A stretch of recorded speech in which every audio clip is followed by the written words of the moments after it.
And now welcome to this week's edition of Where Did the Road Go?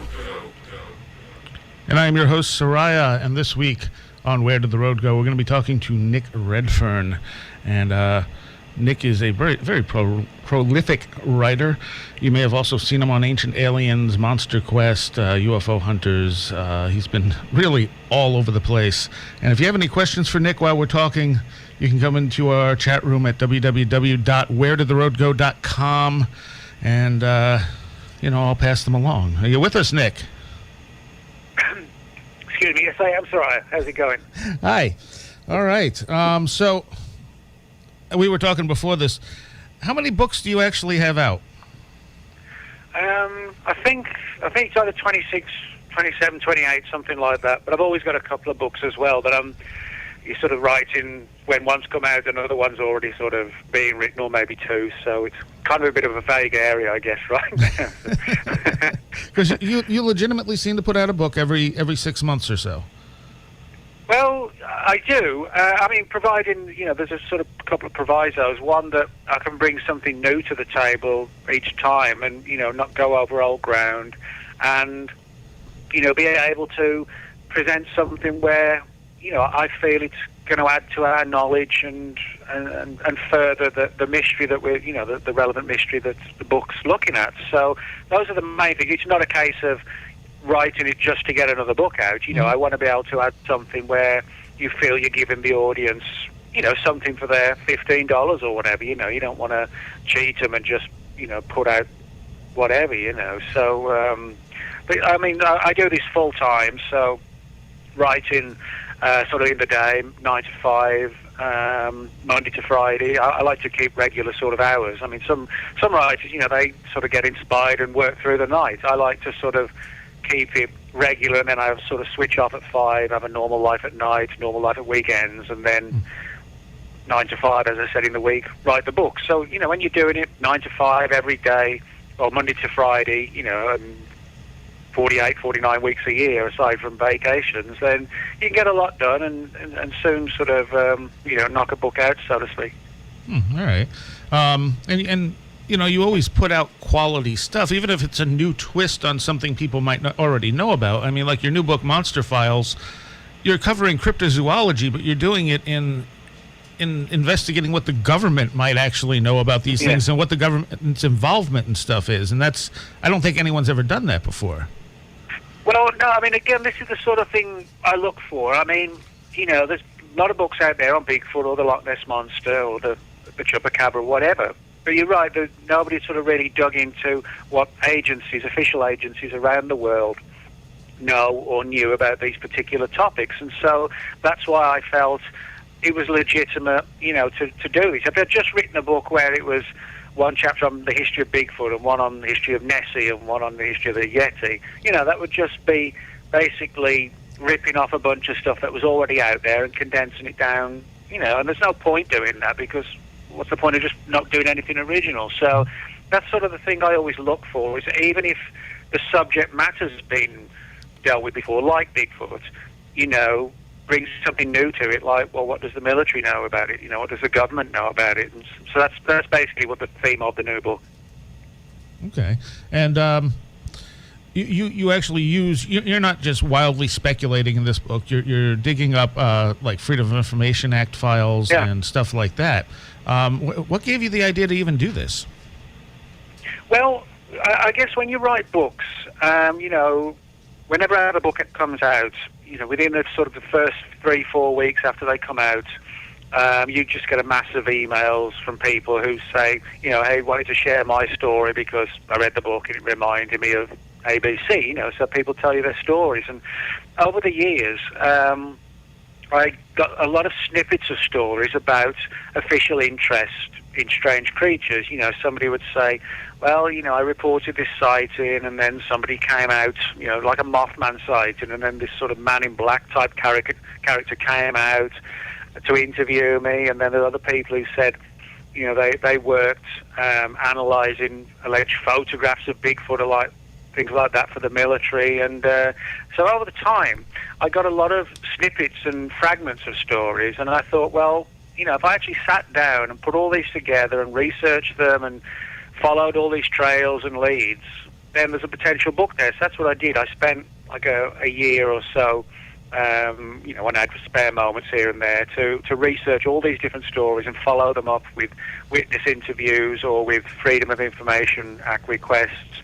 And then, finally the point came where it was like, well, there is enough material now. So that's sort of what started it, was, when people contact me with leads and information, Okay.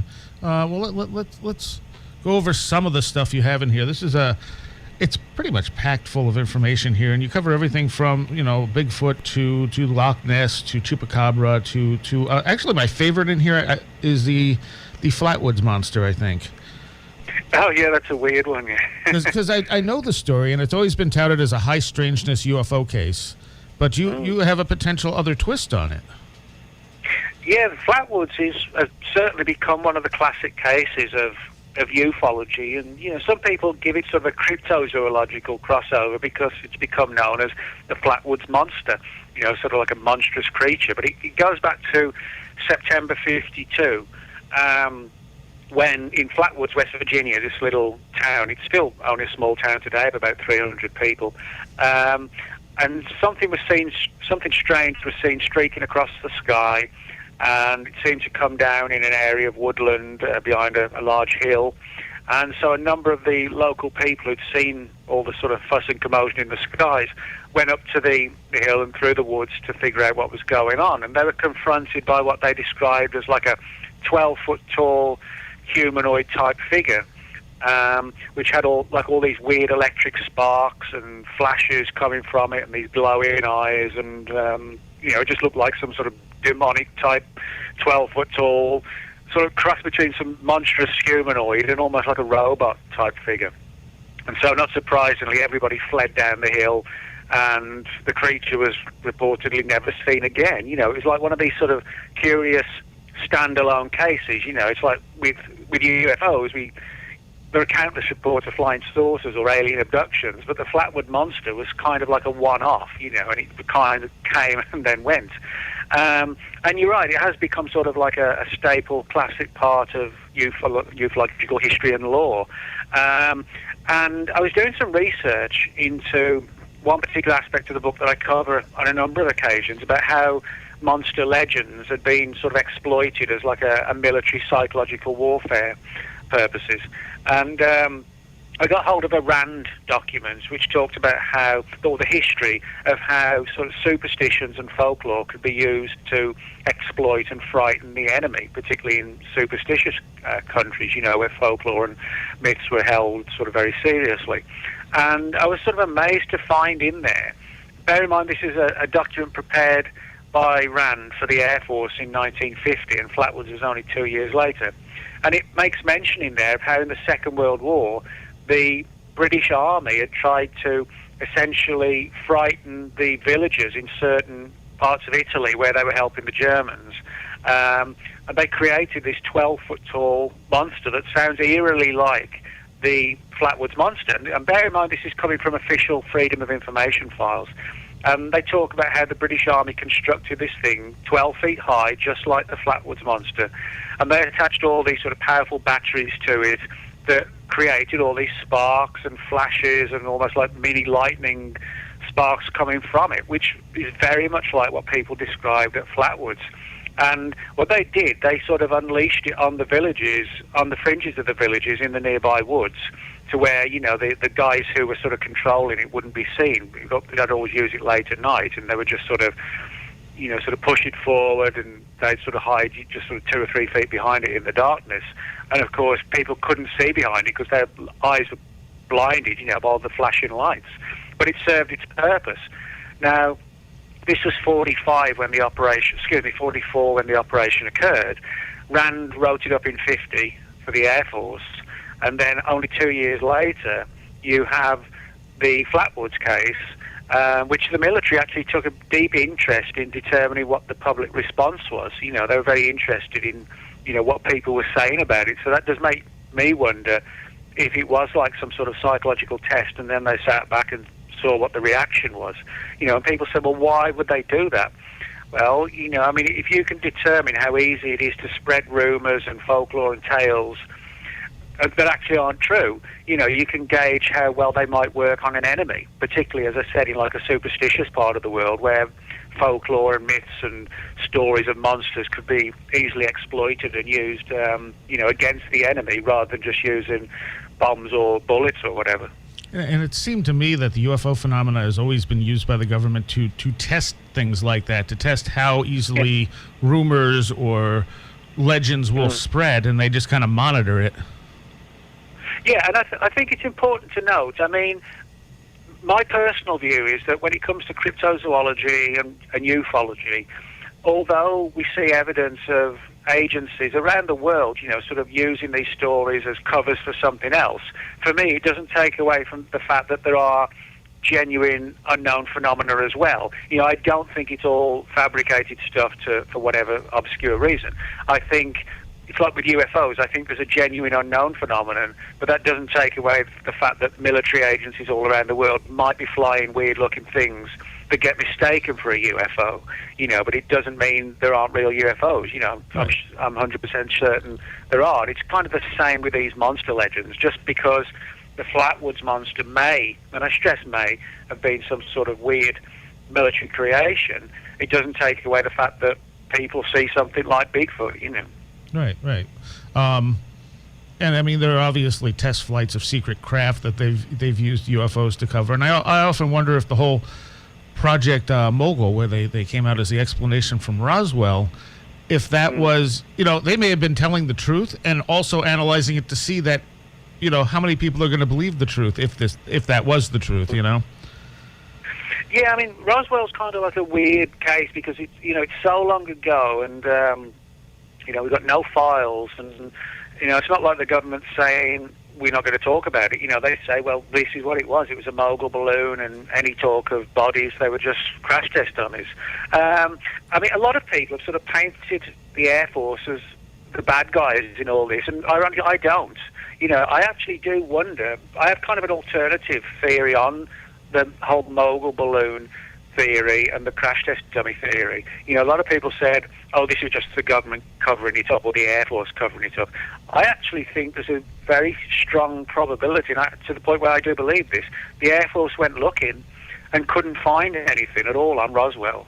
But felt, because they were looking, the responsible thing to do was to try and come up with an explanation. And I think they honestly tried to come up with the best explanation they could, even bearing in mind that they had no evidence or no documents that they could find to actually confirm it officially. So my view is that whatever happened at Roswell, I think the files vanished years ago, probably into some sort of black budget type program that's buried so deeply that today's military doesn't even know what happened. Ironically, there could be people in the Pentagon sitting around saying, I wonder what happened at Roswell, like us. Because the real secret is buried so deeply by, a group that, like I said, one of these black budget programs. So I actually don't, I think the Air Force were in an unfortunate position. I don't paint them as the bad guys at all. I think they were, they were put on the spot. They looked for the material. They couldn't find it. And I can imagine a situation where they probably said, well, if we say nothing, then it's just going to increase the conspiracy theories. So we've got to say something. So I think they tried to come up with an explanation that seemed feasible based on the historical records of various balloon operations that were going on at that time. But of course, it sort of fell short in the minds of the UFO research community, and they perceived it as being more of the cover-up or the conspiracy. I view it as, the fact that they went looking and found nothing, but felt it was, as I said, the responsible thing to try and find something, I always thought John Keel's explanation was a pretty good one. Was it the Fugo balloon, was it called? Yeah, the Japanese balloon bombs. Yeah. I mean, the thing is, there's interesting data, which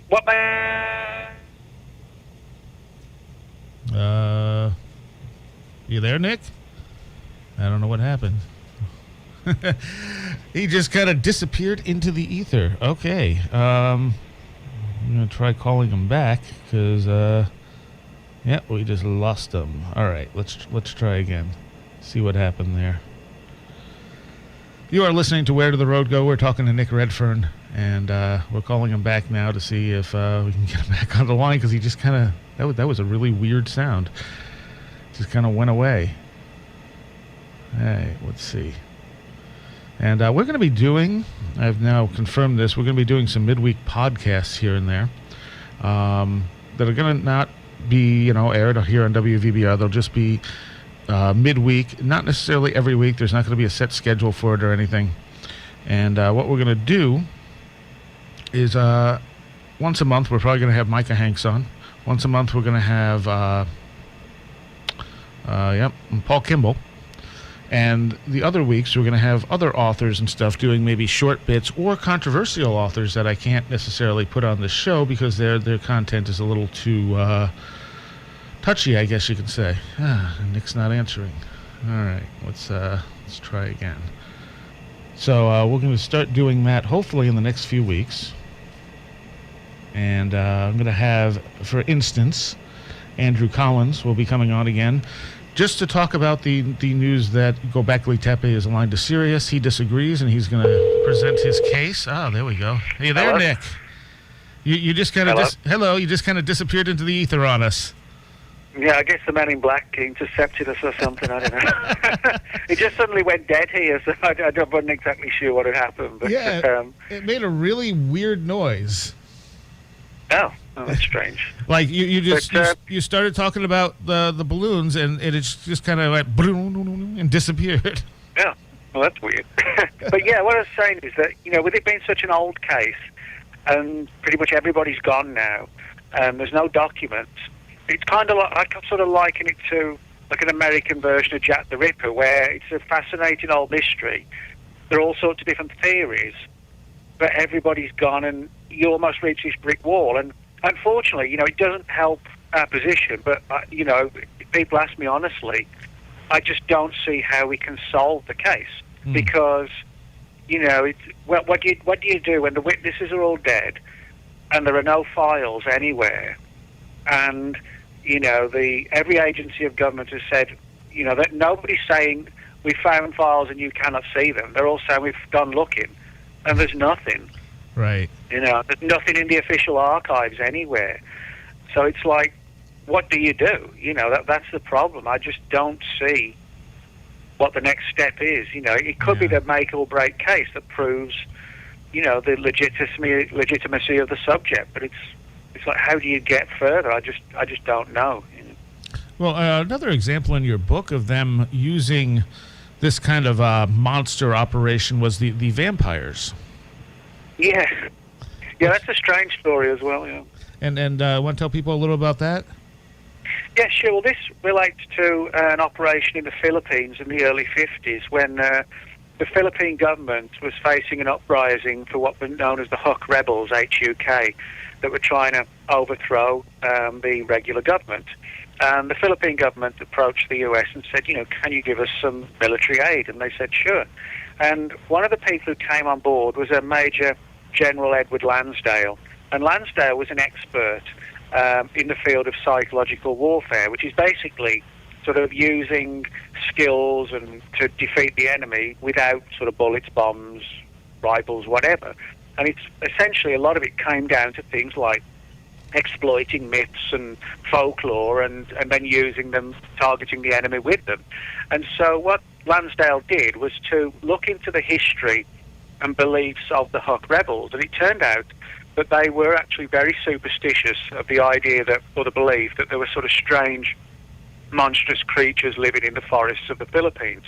And the one that they were most frightened of was a creature known as the Aswang Vampire, ASWANG. And it wasn't sort of like a cloaked vampire of, the Bela Lugosi or anything like that. And it wasn't sort of like the True Blood type of today. It was more, but it was like a humanoid type creature that would sort of prey on people and drink their blood. So Lansdale came up with this ingenious ploy to try and defeat the Huks. And what he did, they had this sort of little device created, and Lansdale actually spoke about this before his death in his autobiography, which was published back in the 1990s. And he sort of told the whole story of the operation, where they created this little device, which essentially was created to sort of mimic the appearance and of like a classic vampire bite. So, in other words, what they did, Lansdale got sort of a crack team of personnel together, like a Delta Force team kind of thing, and stealthily went out in the forest late one night to find the nearest Huck camp. And they pounced on one of the nearest guards they could find and pulled him to the ground and basically killed him by inserting, sort of stabbing him in the jugular vein with this two-pronged device, which, as I said, sort of mimicked the appearance of a vampire bite. Then they strung him up by the ankles over a tree and let the blood drain out of the body. And then, before dawn broke the next day, they carefully and quietly took the body back as close as they could to the Huck rebel camp. And, of course, then when they started looking around for the comrade, where was he? And they found him, sort of looking pale and white, dead, and with his puncture wounds. They fled the area. They got all their equipment together and just left because they felt, they believed there was an Aswang vampire on the loose. And Lansdale's guys would keep doing this. They'd push further and further, and the Hucks would keep retreating further and further, thinking the vampires were closing in on them. So it was like a fascinating situation where you had a monster legend which was brought to life in a strange way, and key strategic ground was retrieved for the Philippine government with barely a shot being fired. It was all just done, creating fear out of a non-existent monster. Wow. One of the subjects we've talked to a few people here on the show is sort of the supernatural elements involving Bigfoot. And you delve into that a little bit in this book too, the connection between Bigfoot and UFOs and such. And it seems to me like I've talked to people who believe in the physical reality that they're just big apes running around, and I've talked to people that believe there's something else, that there's some kind of manifestation. Where do you fall on this subject? Oh, well, I definitely fall into the second category. I mean, the subject of cryptozoology, for all intents and purposes, is the study of unknown animals. But the problem is that the more we look into these things, some of them seem either sort of more or paradoxically less than real flesh and blood animals. Now, people talk about Bigfoot, and most cryptozoologists will say, well, it's just an unknown type of, it's a North American equivalent of like an African gorilla, but science and zoology just haven't happened to have classified and caught one yet. And, at the end of the day, it may well come down to that. We just don't know. But the problem is that there's a significant number of reports that kind of push Bigfoot out of the straightforward realm of being a flesh and blood animal. For example, there are reports where people have seen it sort of fade away into a mist, or like vanish in a flash of light, or strange lights and UFOs have been seen hovering over the woods in the same time period and location as Bigfoot.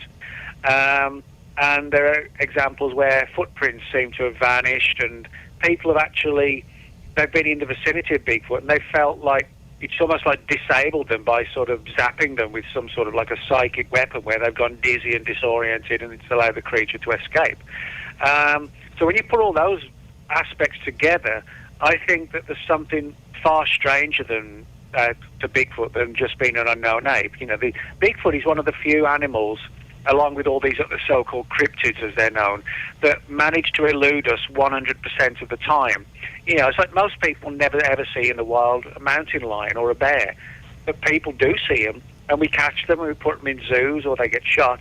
But Bigfoot doesn't elude us 90 or 95% of the time. Bigfoot eludes us 100% of the time on 100% of every occasion.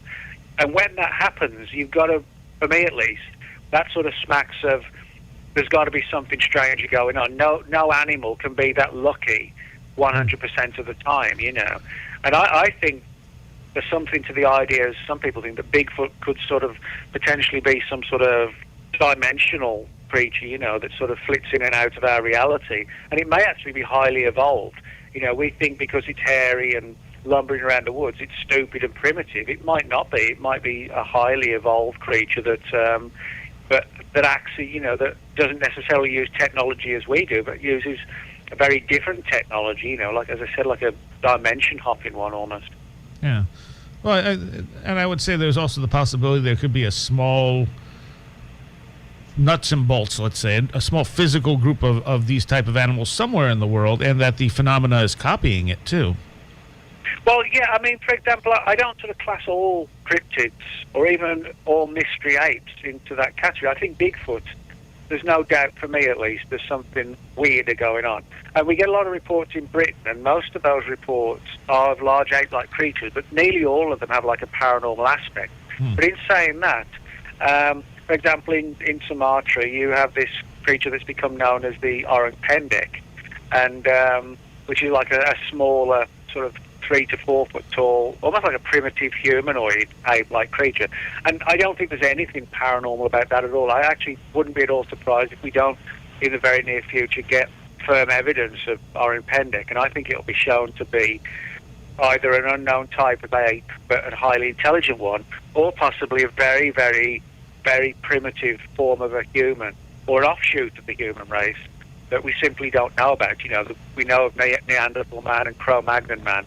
This may have been, you know, something far stranger, because it's almost like a pygmy-type creature, like 3 to 4 feet tall, but it's been reported carrying spears and things like that. So, you know, but I don't think there's anything, you know, remotely supernatural or dimension jumping about that. So I think, you know, with cryptozoology, there are various aspects. There's the paranormal angle, there's the genuine flesh and blood creatures which we haven't found yet. There could be some creatures which are, you know, believed to become extinct and that haven't. And then there are other animals which it's a sort of a sub aspect of cryptozoology. They're known as out of place animals. Like, for example, in Britain we get a lot of reports of big cats on the loose, but, you know, there shouldn't be any big cats in Britain. So here there's a mystery, but the mystery is not what the creature is. It's why it's being seen in a country or an area where it shouldn't exist. So, you know, so you've got all these different aspects to cryptozoology. Right. And and you trace a couple of these Bigfoot stories where the government supposedly captured them or shot one, but nothing that you could really pin down, was there? No, I mean, this is the thing I pointed out in the book. You know, a lot of the book is based on official declassified Freedom of Information files, but there are a number of stories in there where it just comes from the witnesses. Now, there's nothing, I say just from the witnesses, you know, that's not to put them down. I mean, without the witnesses, we have nothing when it comes to this subject. You know, we're reliant on people sharing their stories. But the Bigfoot autopsies and, you know, bodies on ice and that kind of thing, you know, I'll be the first to admit that we've got some very interesting testimony, and some from retired military personnel. What we don't have is any official documents to back this up, at least not yet. The most famous story of all of them is, I mean, altogether there's probably 10 or 15 different stories and different strands, but the most famous one, or series of them, relates to the Mount St. Helens explosion in May 1980, when Mount St. Helens in Washington State, there was this huge volcanic eruption where the mountain had been sort of rumbling for weeks previously, and it was clear that there was going to be an eruption, and it finally happened in May 1980, and it was a gigantic blast that sent plumes of smoke and literally tons and tons of ash and dirt into the sky. And the blast actually travelled horizontally from the mountain at 150 miles an hour. That's how fast it was. And there were dozens of people who didn't heed the warning and stayed in their homes, were just basically vaporized and, you know, killed outright. And there were a lot of animals were killed. There was more than 1,000 elk and various other animals. And a number of military and regular emergency services went in to obviously help the people and try and put out the wildfires and things like that, and also help, you know, the animals that were injured and etc. And since that's happened, the first story actually surfaced literally only weeks after, and since then and up until now, as I said, we've got about 10 or 15 retired military people who've come forward talking about either their involvement or their knowledge from friends and colleagues about so-called Bigfoot-type bodies being found on the mountain and being sort of airlifted out in nets by large double-rotor military helicopters and taken for autopsy to military bases. Now, if we just had one or two of these stories and they were all identical, you know, you might think, well, it's a bit suspicious, but what we actually have are various people talking about different angles. You know, somebody was on the helicopter, somebody else was on the ground, somebody was responsible for taking pictures and, you know, recording all the evidence, which kind of makes it sound more believable. The other problem is, you know, most of these people haven't gone on the record. You know, they don't feel comfortable doing that, which is fair enough. But, you know, it does add to the I guess, sort of the frustration about trying to take the story further. But again, you know, for me, if the stories are true, then this is one of the reasons why I think Bigfoot is more paranormal. Because if it was just proven to be a giant ape, you know, a North American ape that science and zoology hadn't found, why should there be a cover-up? Why should the information be hidden, you know? There's no reason. You know, it's kind of like if we discovered a new kind of elephant in Africa, well, it's not going to be subject to a cover-up. You know, that would just be bizarre to think it would be. So why hide the existence of an ape previously unknown in the US unless it's not just an ape? You know, and that's one of the reasons I come back to, that I think there's more to it, that, you know, I think it baffles the government, and maybe they know it's connected to other things, and that's why they're researching it, possibly. All right, and the big cats you mentioned, I mean, they don't acknowledge those either, despite the enormous amount of sightings and stuff. And do you think these are physical flesh and blood animals? Well, I mean, again, this is sort of like a grey area. I mean, in Britain, particularly where I'm originally from, every year you get hundreds of reports of people talking about seeing large black cats, totally black, but sort of the size of a typical American mountain lion, you know, so pretty big, muscular, ferocious animal.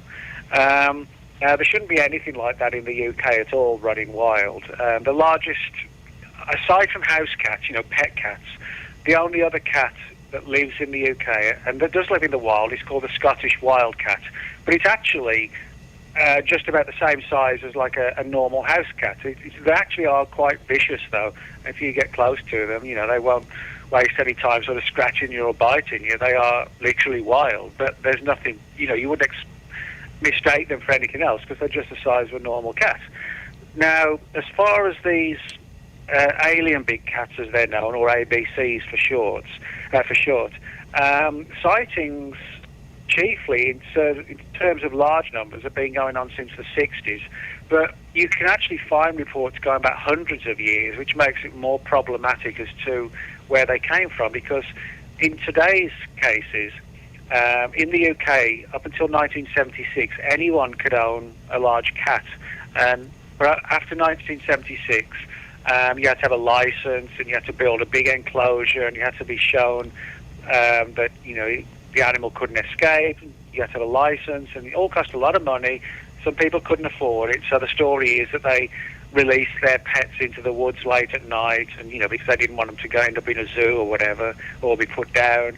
And then they started breeding, you know, they let loose males and females, and today we're seeing like the third or fourth generation after the 1976 releases. And I think that does explain some cases, but it doesn't explain the vast number that have sort of predate it. And there are, like with Bigfoot, there are some reports where people have talked about seeing these cats, and there are paranormal overtones to some of the stories. Now, I think the main reason why, particularly in Britain, the British government doesn't want to officially say, even though they've got a lot of reports on file, I think the reason they won't officially say, well, yes, they are out there, is because particularly the tabloid media, you know, they would whip up a frenzy of, you know, killer beasts on the loose, your children aren't safe, that kind of thing. Right. And I think from the government's perspective, it's the hysteria angle that they're trying to avoid. I think privately, you know, a lot of people in government who've studied this probably do believe they're out there, but, you know, it's weighing up, well, do we tell people, or do we say there's nothing to it?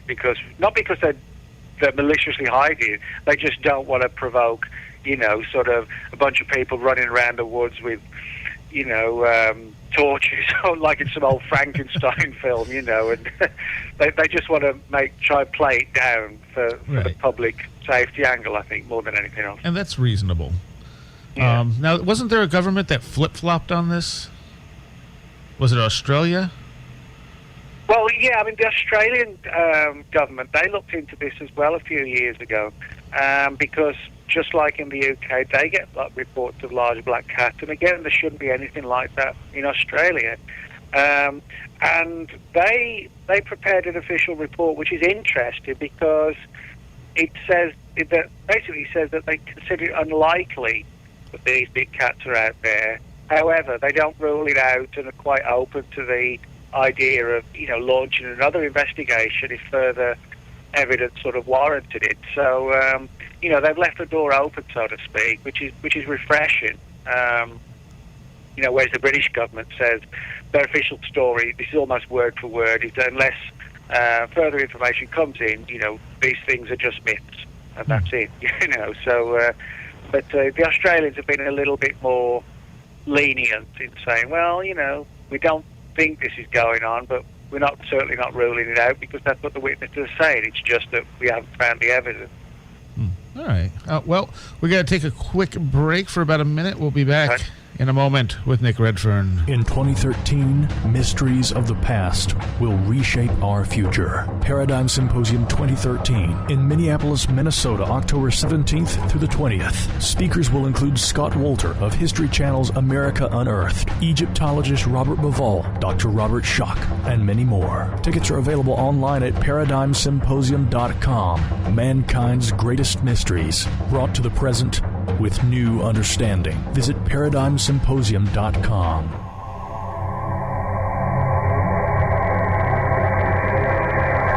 The opinions expressed by the host and guests on Where Did the Road Go are their own and do not represent those of WVBR or its management.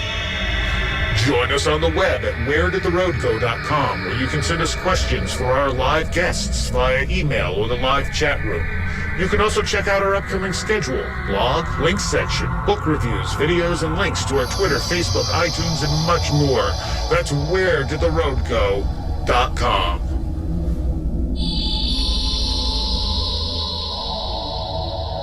And tonight we've been talking with Nick Redfern about his new book, Monster Files.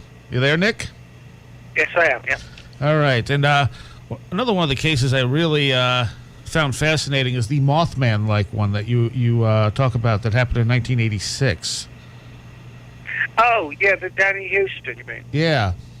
Yeah, well, again, this is sort of one that I think people probably wouldn't have been aware of before, like with Mothman.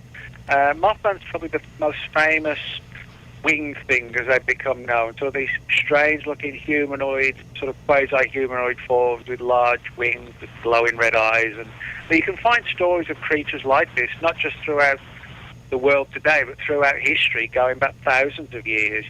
All sorts of cultures had stories of humanoid creatures that were paranormal and had usually backlight wings rather than, feathery wings. And sometimes some people viewed them as like an omen to death, and others viewed them as like a warning entity that would surface when disasters were about to strike, but that they weren't the cause of them. And there's a famous one in Britain as well, known as the Owlman. And again, it's like a large humanoid thing with wings and glowing eyes, very, very similar to Mothman.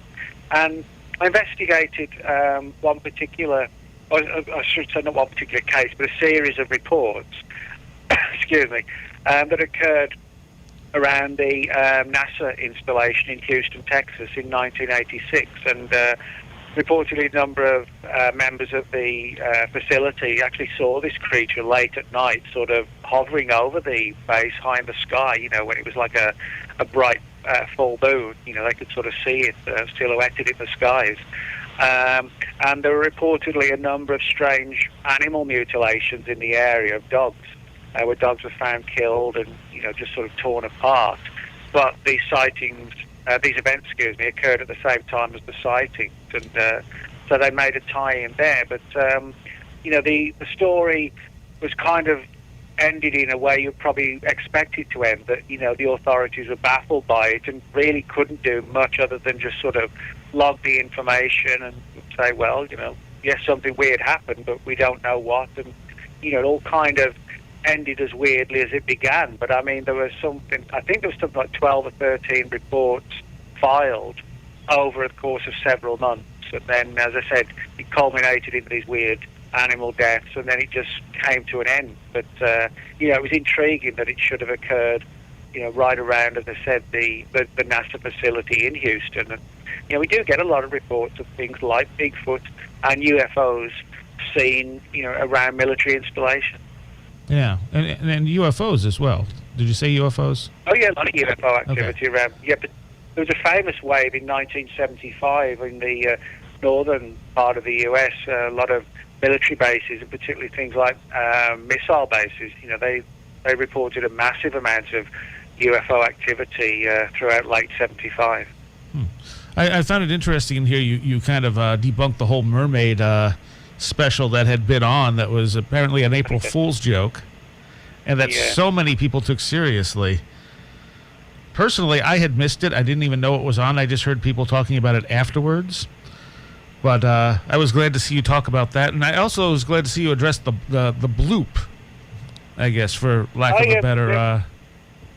Well, bloop's an interesting one. It deals with this strange target, if you like, that was picked up in the South Atlantic back in the 1990s, essentially using the equivalent of like sonar, the equivalent of radar to track an aircraft in the sky.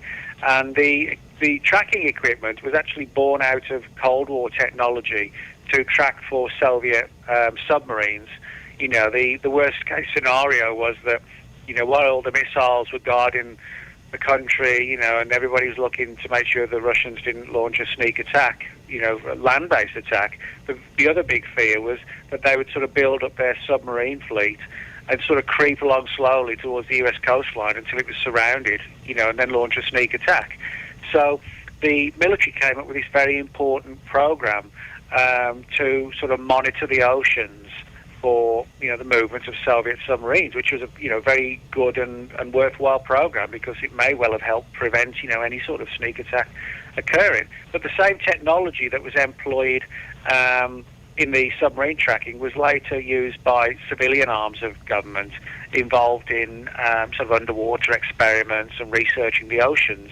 And on one occasion, this particular technology picked up something vast moving under the ocean, gigantic. Nobody knew what it was, and there were theories of, could it have been off a broken bit of an iceberg or something? Nobody really knew, but a number of analysts who studied it said that the signature of it was very much like a real living creature. It didn't seem to be inanimate. It seemed to be like a living creature of some sort. But whatever it was, we're not talking about a 20 or 30 foot long or even like a 50 foot long giant squid. We're talking about a couple of 100 feet long, gigantic thing. So, but who can say, the oceans are very, very deep. A lot of them aren't very well explored. And, if you've got a colony of creatures that live predominantly or chiefly, way down thousands of feet, well, who knows what's down there? And so bloop's one of these things that, depending on who you speak to, somebody might say, well, we think it was an iceberg, and somebody else is, no, that was, well, we don't know what it was, but it was alive, Okay, I heard an explanation somewhat recently that it was a large chunk of ice breaking off Antarctica or something to that effect. Yeah, that's what I said. Yeah, like an ice flow or a bit of an iceberg breaking off and, sort of moving through the waters and under the water, and it gave it the impression that it was, something living. But as I said, other people who previously analysed some of these unidentified targets said it did seem to have more of like an animate sense to it rather than just something that was just, wildly or moving, at random or whatever. Mm-hmm. Well, one of the things that kind of disturbed me that the government did, that you had pulled up the files on, was called Acoustic Kitty. Yeah, that's probably the most surreal thing I uncovered. Acoustic... It almost seems like it's something that someone came up with a really bad idea and no one else realized what a bad idea it was until it was too late. So if you want to explain it to people.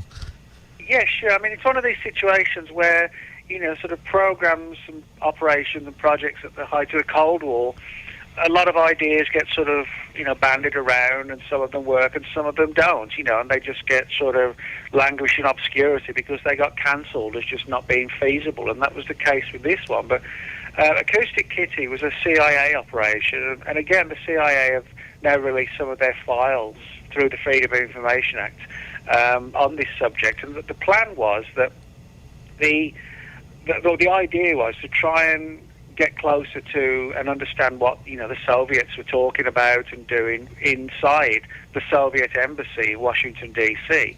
That was obviously the Soviet embassy, and the US wanted to know what was going on in there, what was being said, etc. And of course, not being sort of allowed in there, their sort of ability to do that was very limited. So they came up with this very strange plan to insert like bugging devices into and transmitters into the bodies of cats, living cats, and hopefully keep them alive, but insert all this sort of metal wiring and bugging devices implanted into their bodies.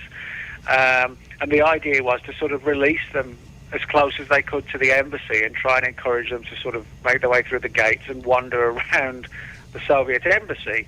And, all the time they would be transmitting back the conversations of anybody who was in close distance to the microphone, that the cat would also have embedded in its skin. And, it seems like one of these situations where everything would have to be in the right place at the right time, for it to even work. But they went ahead and actually got a cat and implanted like a transmitter in its tail and a microphone somewhere else. And incredibly, the cat actually survived the surgery.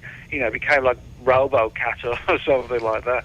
And so what happened was, when the cat was fully recovered from the surgery and, the wounds and stitches were all figured out or whatever, they put him in the back of a van, and a bunch of agents went out and parked as close as they could to the embassy without looking suspicious, opened the back doors of the van to let the cat out and try and encourage it to cross the road, and it got flattened by a taxi when it had got about 10 feet.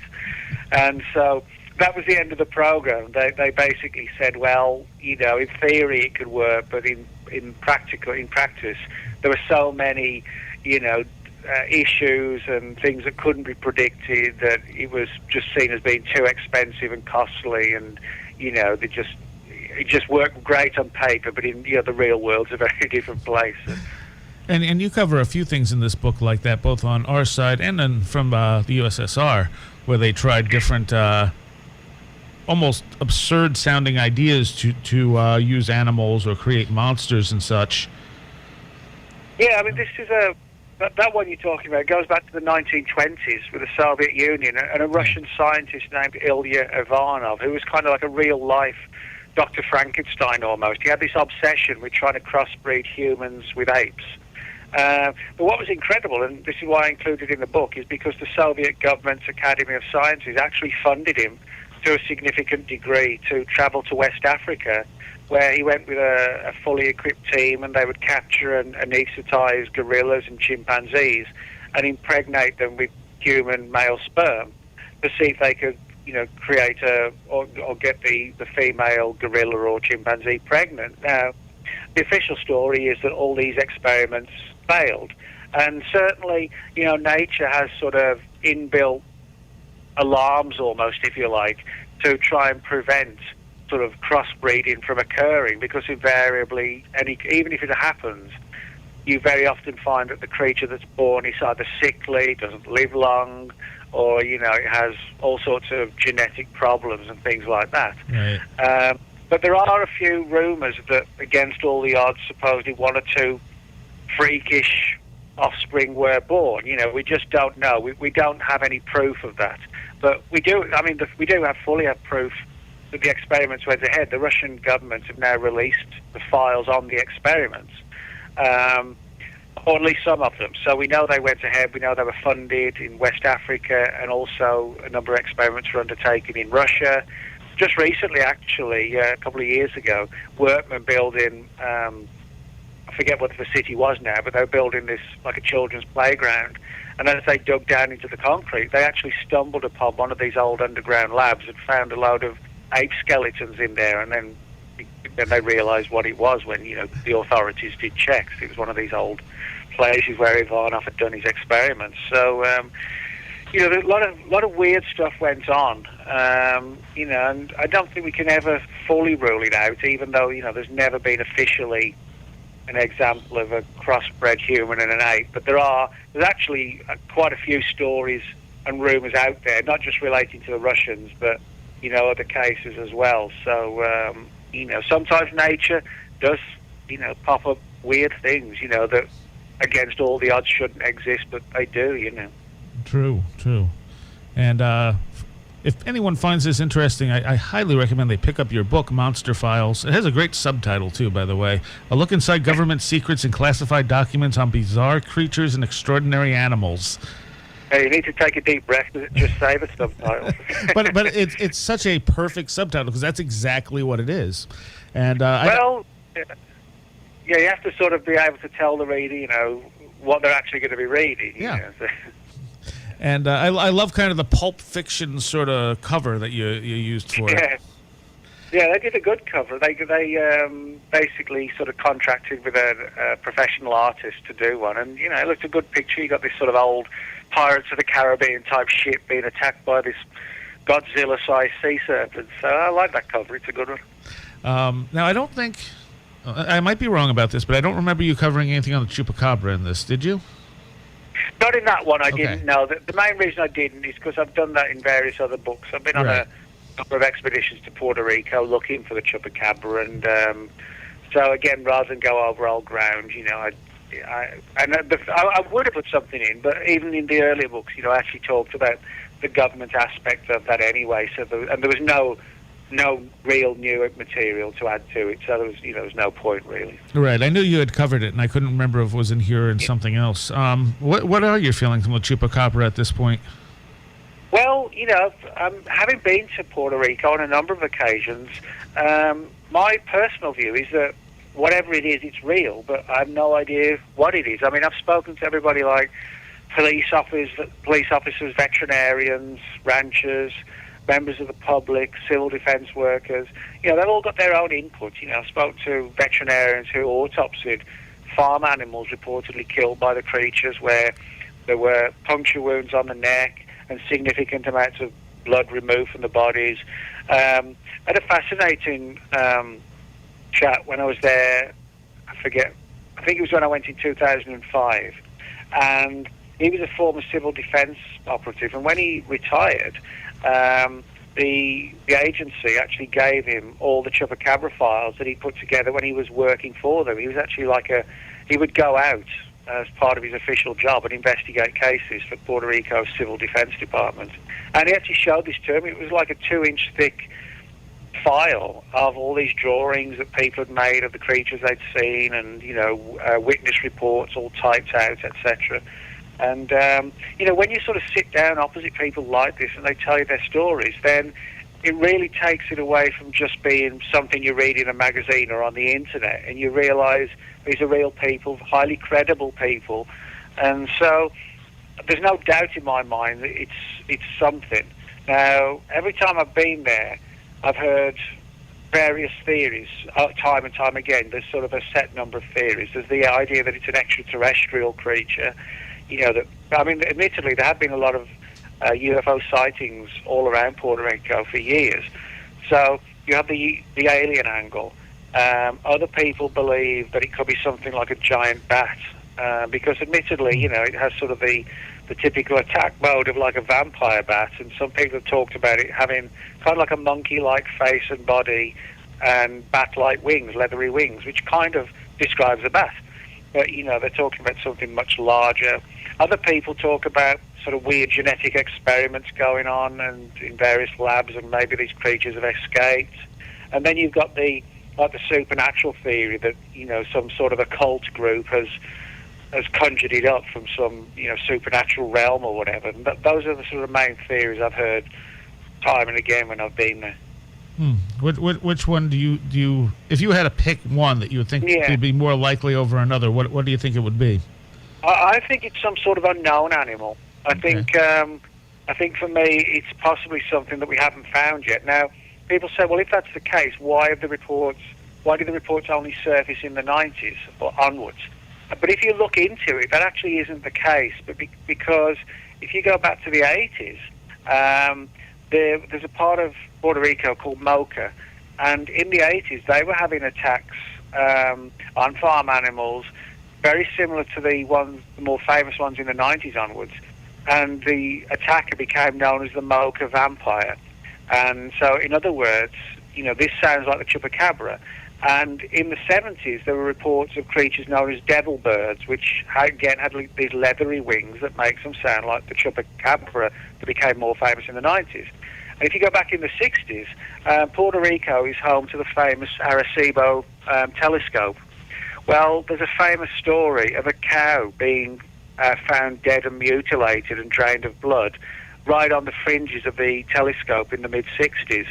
And what was weird is that people talked about seeing this sort of black-cloaked or winged creature hovering around the area at the same time. So in other words, what I think's happened is that this creature or creatures have been there possibly for as long as, the island's been there, but through popular culture and etc., the term chupacabra and the recognition given to it has only occurred since the 90s. It's since before that, it went under the radar. Nobody was looking, but I think it's when you look into it, you actually find the cases go further and further back. It's not just a recent phenomenon at all. Okay. You're on WVBR FM Ithaca. We are talking to Nick Redfern. And one of the things I wanted to get into real quick with you, you're one of the, as far as I know, one of the few people who's actually written extensively on the Men in Black. Yeah, I'm actually working on a third book on them now. Really? But, yeah, because I get so many reports. But again, that's probably one of my favourite areas of research because it's sort of a strange one. Everybody thinks of the Men in Black. They think of Tommy Lee Jones and Will Smith. Right. That's the movie image. A lot of people don't realise that the movie franchise was based on a comic book series, and the comic books were based on, or inspired, I should say, by real life reports of Men in Black. But whereas, in the movies, the MIB are, they look like and act like government agents, which is what they are. They're from a secret agency.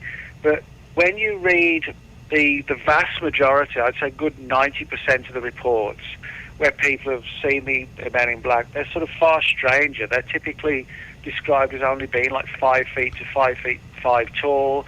Their skin's pale to the point of looking anemic. They look sickly. They look anorexic. Their clothes kind of hang on them.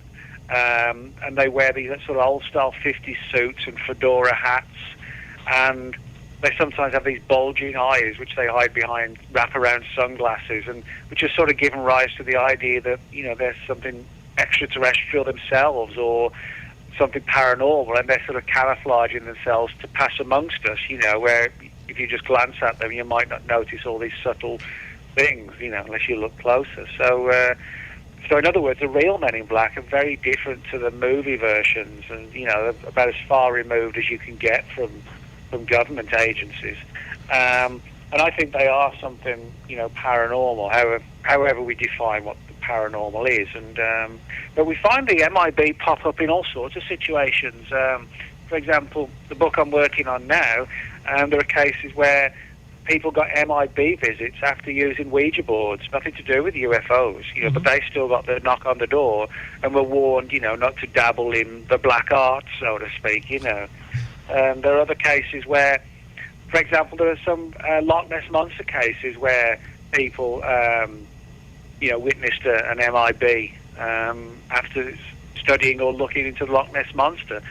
So, in other words, these things seem to pop up and issue threats where, not just in relation to UFOs, but where people are looking into any sort of perceived paranormal mystery. And, it's sort of, a lot of people think it is the government angle, but the more you look into it, that's sort of so far removed from the reality that it's much, much stranger. Well, do you think there are some cases where the government has used that as a cover? Yeah, I actually do. This is where it gets complicated because you have these legitimately weird MIB, but I think sometimes what's happened is that government agencies, clearly want to, if it's a sensitive case, they may want to go out and interview the witnesses to get the full story, etc. But I think sometimes they've sort of camouflaged themselves or portrayed themselves as the weirder MIB, and they've dressed in the black suits and the fedora hats, and to sort of perpetuate the image of the classic Men in Black, but also to cover their own tracks. And so, in other words, I think that does happen. We've had people in government who've basically, sort of pretended to be the real MIB because it does act as a good camouflage, and of course they realise that well, if you tell people you were visited by the Men in Black, nobody's going to believe you at all. You know? And so I think it acts as a good cover, but it confuses the issue because, you know, we have the real MIB, the weirder ones. We have possibly government people pretending to be them to cover the tracks. And then, of course, back in the 50s, where there may have been just legitimate visits, well, that's how the guys all dressed back then, you know, black suits and fedoras. Right. That was the typical normal dress. So potentially you've got three different categories. And then, of course, there are all the different theories for what the MIB are. You know, you've got everything from aliens to some sort of occult-type creature. Some people even take like the demonic approach, you know, that they're literally demons in disguise. Then you've got the time traveler theory that it's us from the future, you know, and they're coming back to try and beef up their stock in the future, you know, by like with abductions, you know, taking human eggs and DNA and whatever, and the MIB are here to try and keep it all under wraps so the people of the present don't know. Right. People of the future come back. So, you know, you've got all these different theories, and that for me is why I find it sort of so fascinating, because there are so many different aspects to it. Well, I find it interesting that people who have, for instance, UFO encounters then often have paranormal things following them around after that, which to me suggests that the UFOs also don't have, you know, must have some connection to this phenomena in some way, shape, or form. Yeah, I mean, when people think of UFOs, you know, they initially or mostly think of aliens and extraterrestrials. For me, I think, certainly when I was a kid, you know, I sort of thought it was all black and white. You know, UFOs were aliens, and Bigfoot was a giant ape, etc. But a lot of my views changed over the years, and that in relation to UFOs as well. I think it's more likely, instead of being nuts and bolts craft from, you know, this star system or that star system, I think they're more likely to be something sort of interdimensional, extra-dimensional that sort of coexist with us, and that's more of like a paranormal nature possibly, and that, you know, can manipulate our minds to where we see it as he wants us to see it. You know, perhaps it can actually, you know, manifest in different ways according to even the beliefs of the viewer. You know, kind of almost like a Matrix type world kind of thing. And you know, I mean, for example, I've got MIB reports where the witnesses saw a UFO, which is more, you know, associated with aliens. They got the visit from the Men in Black, and then almost immediately afterwards, they started experiencing violent poltergeist activity in the home. Now, most people in the UFO field who take a purely nuts and bolts approach would probably not even touch a case that involved poltergeist activity within a UFO. You know, they'd write it off. But for me, if you write it off, that's sort of, you know, that's a disservice to the witness. Yeah. Because the witness is the most important person, as I said, you know, and people shouldn't be denying the evidence because it doesn't fit their belief system. So I think when you get these stranger aspects, or, you know, spin-off things, like I said, poltergeist activity and things like this, that we've got to take a fresh look at what the UFO phenomenon is. You know, is it extraterrestrial? Is it something that masquerades as extraterrestrial for reasons we don't understand, but that is covering its real origins, you know?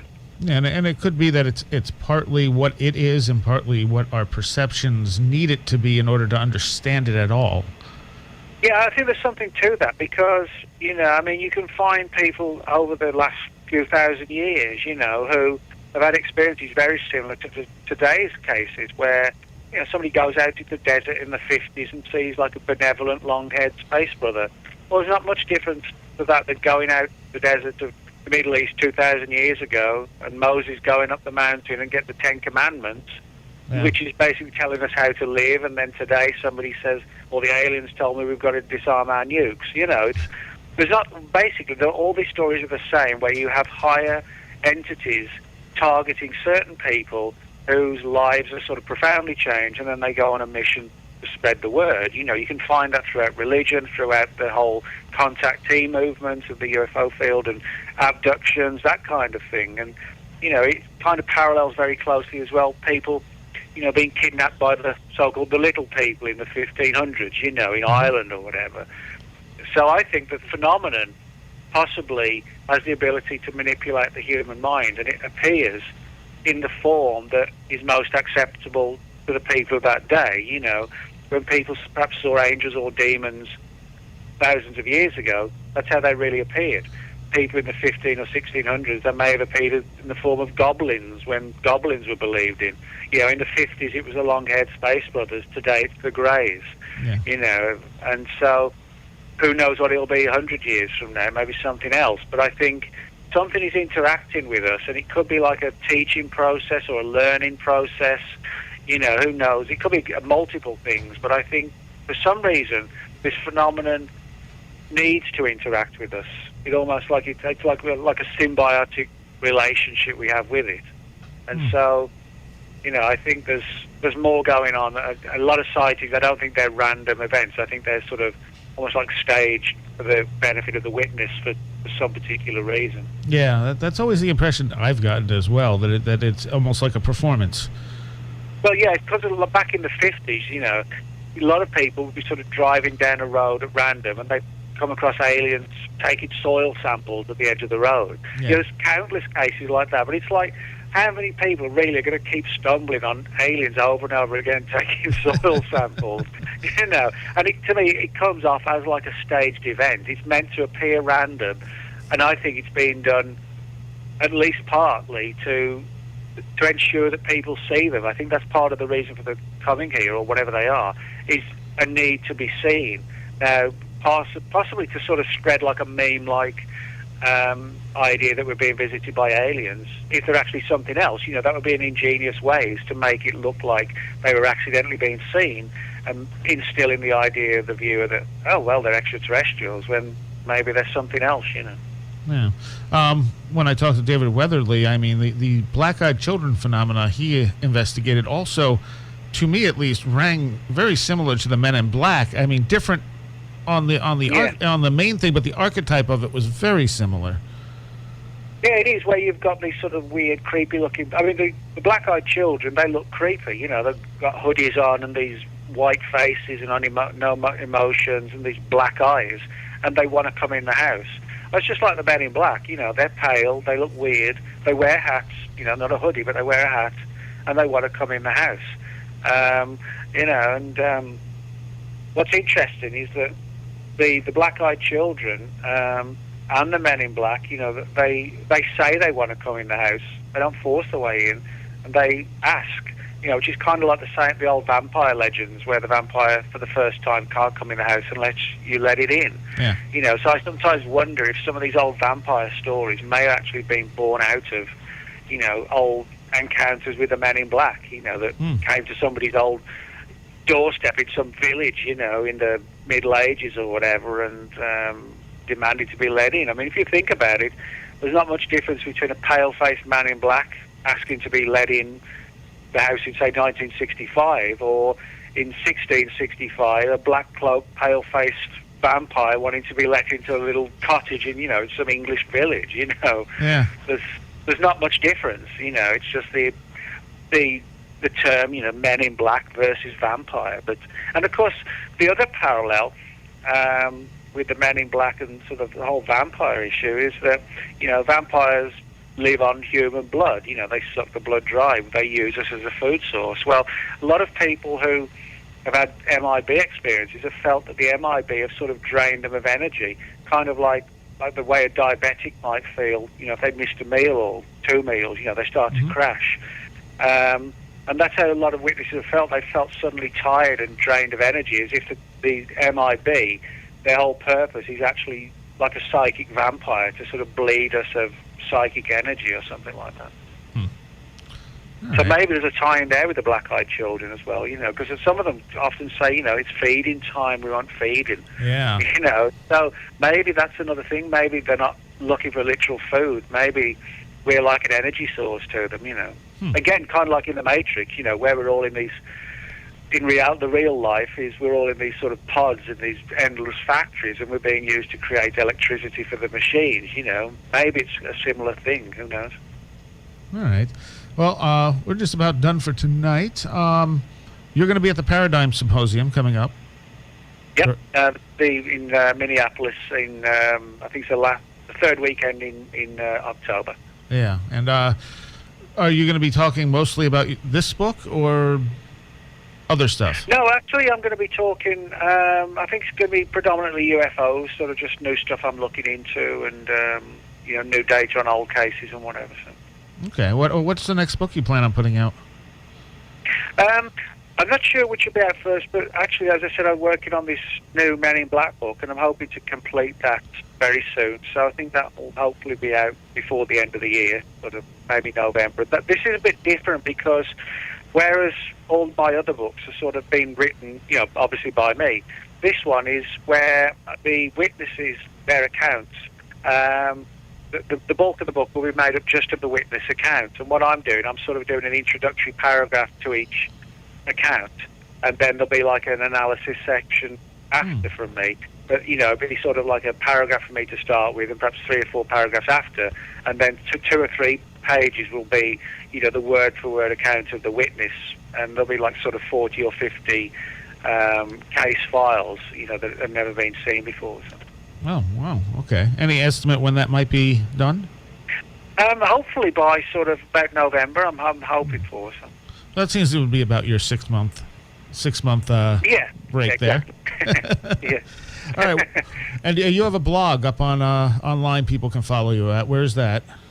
At Nick Redfern 14, FORTEAN .blogspot.com, and I try and update that pretty much every day, and people contact me there via the Facebook link, and always pleased and happy to chat with people. I think when you've got any questions or want to share stories, or if they want any answers to an experience they've had, as I said, I'm always happy to chat. I'm not one of these sort of standoffish ego types, I'm an author, no, we're all in this together, we're all looking for answers, so I'm always happy to hang out and chat with people. All right, and your book is I guess all your books are probably available on Amazon and all the normal places. Yeah, you can get them at Amazon, Barnes & Noble, online, and any of the books published by New Page Books, which includes Monster Files. You can go into Barnes & Noble and get them off the shelves as well. All right. Well, I thank you, Nick. It's been fascinating, and thank you for the immense amount of work that you put out, and it's fantastic. Oh, well, thanks, Ryan. Thanks for having me on the show. All right. The Last Exit for the Lost is up next. We're going to be taking you out instead of the traditional Psyche Corporation, something a little older, about 10 years old, from someone named Zacchus out in Las Vegas. We're going to hear El Chupacabra. See you next week.